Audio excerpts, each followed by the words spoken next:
Good afternoon. This is Woody Collins with Congo Helping Hands, and this is another day of talking about the Congo.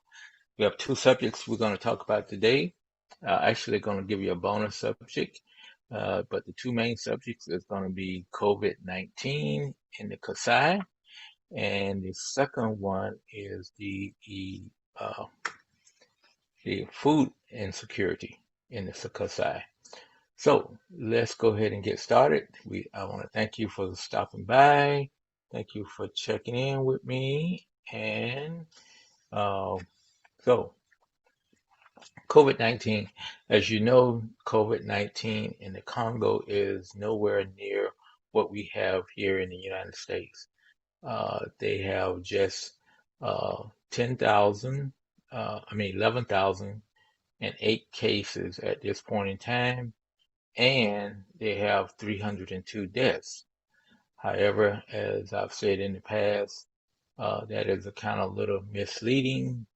Number one is because they don't do the extensive testing we have, and they uh, really don't know for the people who died whether they died unless they were probably in the care of a doctor or something like that. So they really don't know. So the deaths may be higher. And also because of the younger population, a lot of people walk around asymptomatic. They may have a fever and think they got malaria or some other typhoid fever or some other tropical disease that is going around in the Congo, and they just shake it off after a few days, and they just think it was another bout of malaria because malaria has a lot of the except for the coughs and stuff like that, it would have the fever and everything else. So, but what has happened since um, probably about a month ago when they opened up the provinces and allowed people to travel freely throughout the country, people have been going from Kinshasa, which is the hot spot for Congo, and going back into their provinces. And in one of the provinces in the Kasai, there's about four provinces now. The, you have the Kasai, you have the Kasai Central, and you have the Kasai East. In that area, the east, you have an airport there, Bujiba Airport, and in central you have Kananga, and in the west, in the Kasai, you have also Chikapa. So you got airports there where people can readily fly in. Plus, you have a road which is very difficult to travel, but you can travel from, say, Kinshasa to Chikapa, then stay on the same road, and you get to Kananga, and you will eventually get to Bujimai and even farther east. However, that road is, very difficult, and it would take you a long time to get there, weeks probably to make that trip. So we look at the airports as the major source of people who have the money to be able to travel from Kinshasa back into the interior. So right now in that part of the Kasai where Bujima is located, they reported that they have four cases of COVID-19 now. Four. They went from started out at two, then they went to three, then they went to four, and they also just reported one death.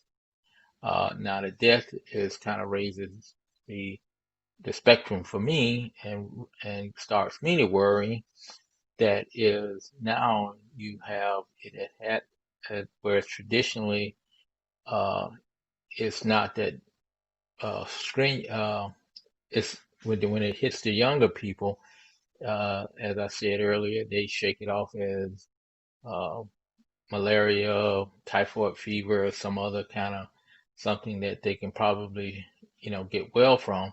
But this is obviously someone has died from it, which is even though they got 302 deaths in Kinshasa, but uh, the majority of those, uh, say 11,000 cases, probably somewhere probably uh, 10,000 cases are in Kinshasa. And so, that's kind of worrying when you get one death out there already. So that means that it is floating around. A lot of people are probably walking around asymptomatic and don't know they have it.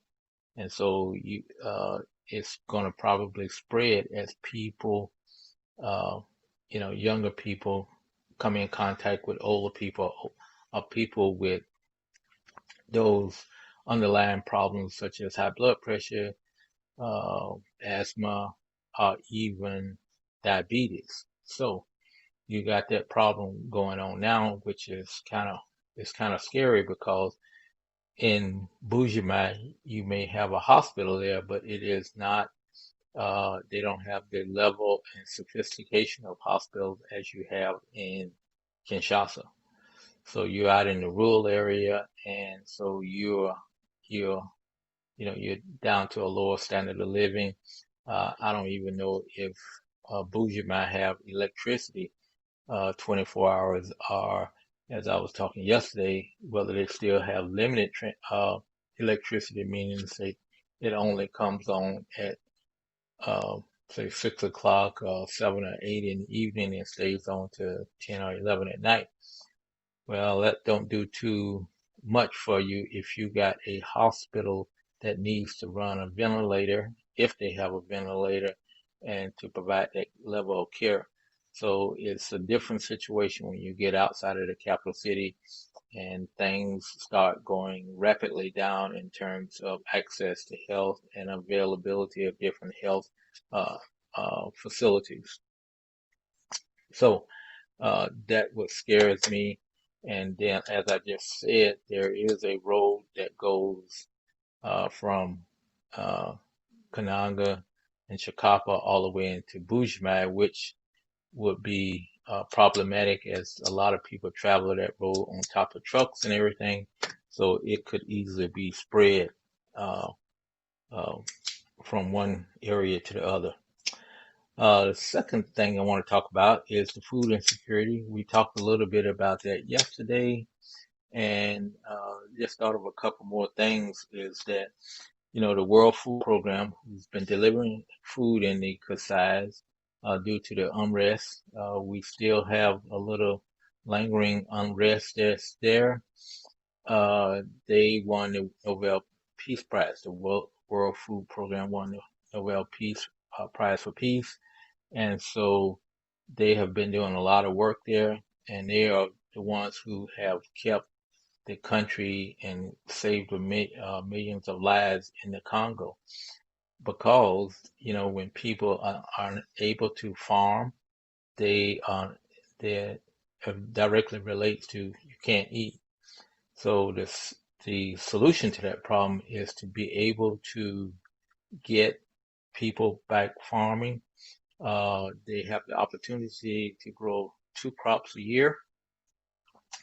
However, they do not have the means to save any food from one season to the next season. So that makes it problematic that you can't like store up corn, process the food, and to have it.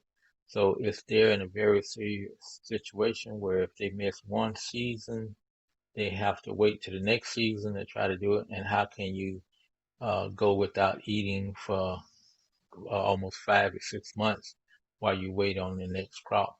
So that's why you have a lot of food insecurity in the Kasais as in most of the Congo.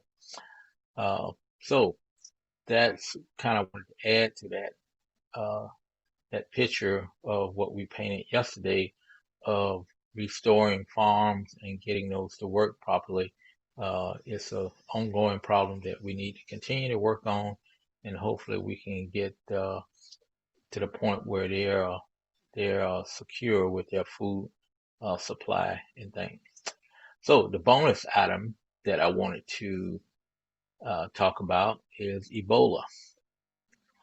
Ebola unique to the Congo and to maybe Africa, and maybe there's a few cases in India now, but for the most part, it's still uh, pretty prevalent. Uh, Meaning to say it periodically comes up. Congo has had the 11th, they're in the 11th outbreak right now, But the good news is it was reported, I think it was reported on Friday, that they were in the 16th day of without any new cases. So in order be declared uh, outbreak is over, you have to go 42 days.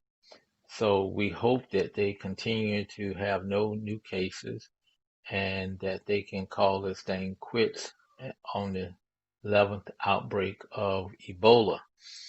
However, uh, as it was in the East, you got to say maybe 40 days, 41 days, and all of a sudden you had another case to come up and you had to restart the clock again. Or you may just get up to 20 and then you have to restart the clock.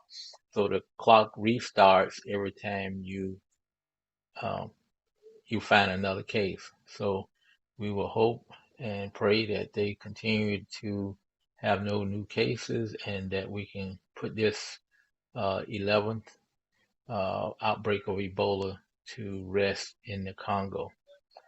So at this time, that's all that I have to share with you today. And we will be back tomorrow at 3 o'clock. And don't see any comments from anybody. But I see that there is some people that's on watching right now. So I want to say hi to you and hope that you enjoyed this. Drop me a line to give me some feedback if possible. And also those people who watch it on the rebroadcast or they check out the video later, I would welcome your comments also. Uh, so thank you so much. And at this time, we will, as I always say, take care of yourself and also take care of your family. Be safe and also be blessed. And we will see you tomorrow at 3 o'clock for another episode of Talking About Congo.